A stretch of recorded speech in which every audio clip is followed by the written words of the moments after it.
DB Malayalam ബോട്ടിൽ factory task. നമുക്ക് അനിമോളെ പറ്റി ഒന്ന് വിലയിരുത്താം. അനിമോളുടെ പ്രകടനം എങ്ങനെ ഉണ്ടായിരുന്നു? ഇന്നലത്തെയും ഇന്നത്തെ എന്റെ ഒരു അഭിപ്രായത്തിൽ അനിമോളുടെ പ്രകടനം എന്ന് പറയുന്നത് അടിപൊളിയായിരുന്നു. പക്ഷെ ഒരു പക്ക ക്വാളിറ്റി ചെക്കിംഗ് ഓഫീസർ ആയിരുന്നു ശരിക്കും. ഇന്നലെ ആണെങ്കിലും ഇന്നാണെങ്കിലും എനിക്ക് തോന്നുന്നു അനിമോൾ അതിനുള്ളിൽ വേറെ ഗെയിം കളിക്കുക, അല്ലെങ്കിൽ അനിമോൾ അതിനെ ഭയങ്കരമായിട്ട് എന്താ പറയാ കുറച്ച് ഫേവറേറ്റ്സിന് എന്തെങ്കിലും ഫേവറേറ്റിസം ചെയ്തു കൊടുക്കുക, അങ്ങനെയൊന്നും അനിമോൾ വിചാരിച്ചിട്ടില്ല എന്നാണ് എനിക്ക് തോന്നുന്നത്. കാരണം അനിമോൾ അതിനെ പക്ക ഒരു ക്വാളിറ്റി ചെക്കിംഗ് ഓഫീസർ ആയിട്ടാണ് ഇതുവരെ കളിച്ചിട്ടുള്ളത്.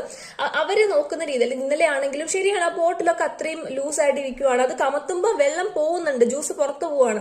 അപ്പൊ അതൊക്കെ എങ്ങനെ അപ്രൂവ് ചെയ്യാൻ പറ്റും?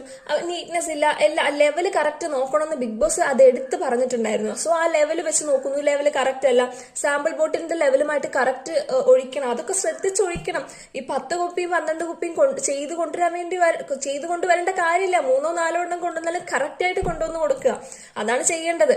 അതല്ലാതെ ഇതിങ്ങനെ പല തോന്നിയ പോലെ ചെയ്യാം. എന്നിട്ട് അഡ്ജസ്റ്റ്മെന്റ്സ് വേണമെങ്കിൽ ക്വാളിറ്റി ചെക്കേഴ്സിന് ഓഫീസേഴ്സിന് ചെയ്യാം, അത് ചെയ്യാതെ ഇരിക്കാം. ഒരു ഓഫീസർ ഭയങ്കര സ്ട്രിക്റ്റും മറ്റു ഓഫീസർ ഒക്കെ എന്ത് വിട്ടുവീഴ്ച ചെയ്യാൻ റെഡിയാണെങ്കിൽ ഇവർ രണ്ടുപേരും കൂടെ ഒരു ഡിസിഷൻ എടുക്കേണ്ട സമയത്ത് ഈ വിട്ടുവീഴ്ച ചെയ്യുന്ന ആളുടെ ഡിസിഷൻ ആണോ എടുക്കുക, സ്ട്രിക്റ്റ് ആവുന്ന ആളെ പോലെയാണോ ചെയ്യാം? സ്ട്രിക്റ്റ് ആവുന്ന ആളെ എത്രത്തോളം സ്ട്രിക്റ്റ് ആയി ആ രീതിയിലല്ലേ കാര്യങ്ങൾ പോളൂ.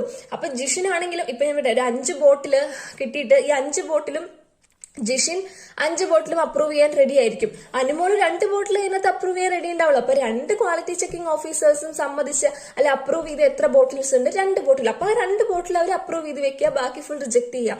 അത്രയും ചെയ്യേണ്ടേ ഉള്ളൂ. അതിന് ജിഷിനും അനിമോളും തമ്മിൽ ഭയങ്കര ഫൈറ്റ്. ജിഷിൻ ഒരു തരത്തിലും ജിഷിൻ പറയുന്നത് തന്നെ ചെയ്യണം എന്നുള്ള ഒരു ഭയങ്കര ഒരു ഇതൊക്കെ തോന്നിയായിരുന്നു. പക്ഷെ അനിമോൾ ഭയങ്കര സ്ട്രിക്റ്റ് ആയി നിൽക്കുമ്പോൾ അനിമോൾ പറയുന്ന അത്രയും, അല്ലെങ്കിൽ അനിമോൾ ഏറ്റവും കുറച്ച് ബോട്ടിൽസ് ആരാണ് അപ്രൂവ് ചെയ്തത് അത്രയും ബോട്ടിൽസ് വേണം 2 പേരും കൂടെ ഒരുപോലെ അത് സെറ്റ് ചെയ്യാൻ വേണ്ടിയിട്ട്. അപ്പോൾ അനിമോളുടെ ഭാഗത്ത് ഒരു പ്രശ്നം എനിക്ക് തോന്നിയിട്ടില്ല. ഒരു സ്ട്രിക്റ്റ് ക്വാളിറ്റി ചെക്കിംഗ് ഓഫീസർ ആയിരുന്നു. ഇന്നാണെങ്കിലും ഒരു മുടിയാണ് കിട്ടിയത് വെള്ളത്തിൽ നിന്ന്. എന്താണെങ്കിലും ഓരോ കുപ്പിയിലായിട്ട് ജ്യൂസ് കലക്കിയിട്ട് പഞ്ചസാര ഇട്ട് ഇളക്കുമല്ലല്ലോ അവർ ചെയ്തിട്ടുള്ളത്. എല്ലാം കൂടി ഒരു പാത്രത്തിൽ വെച്ചിട്ട് സെറ്റ് ചെയ്തിട്ടാണ് ഇത് ഒഴിച്ചുകൊണ്ടിരിക്കുന്നത്. അപ്പോൾ ആ ഒരു മുടി ആ കുപ്പിയിൽ പൊട്ടി മുളച്ച മുടിയല്ല, ആ ഒരു മുടി ആ വലിയ പാത്രത്തിൽ നിന്ന് തന്നെ വന്നതായിരിക്കും. ചിലപ്പോൾ ആവാതിരിക്കാം. അപ്പോൾ ക്വാളിറ്റി ചെക്കിംഗ് ഓഫീസർ എന്ന രീതിയിൽ അവിടെ ആ ഫാക്ടറിയിൽ നിന്ന് വന്നിട്ടുള്ള ഒരു വെള്ളവും അല്ലെങ്കിൽ ഒരു ജ്യൂസും അവർക്ക് എടുക്കാൻ പറ്റില്ല. അത് കറക്റ്റ് ആയിട്ടുള്ള ഡിസിഷൻ ആണ് അല്ലെ? അനിമോൾ ഈ ഒരു ടാസ്ക് നല്ല അടിപൊളിയാക്കുന്നതിൽ എഫോർട്ട് ഇട്ടിട്ടുണ്ട്. അതായത് ഒരു കോണ്ടന്റ് ക്രിയേഷൻ നടന്നിട്ടുണ്ട് അനിമോളുടെ ഭാഗത്തുനിന്നും. പിന്നെ അനിമോളുടെ ഭാഗത്തുനിന്ന് സ്ട്രിക്റ്റ് ആയിട്ടുള്ള ഓഫീസർ തന്നെയായിരുന്നു. ആ ക്യാരക്ടർ നല്ല രീതിയിൽ ചെയ്തിട്ടുണ്ട്. എനിക്ക് മൊത്തത്തിൽ ഈ ടാസ്ക് ഏറ്റവും ഭംഗിയായിട്ട് ചെയ്തവരിൽ ഒരാളാണ് അനിമോൾ എന്ന് പറയുന്നത്.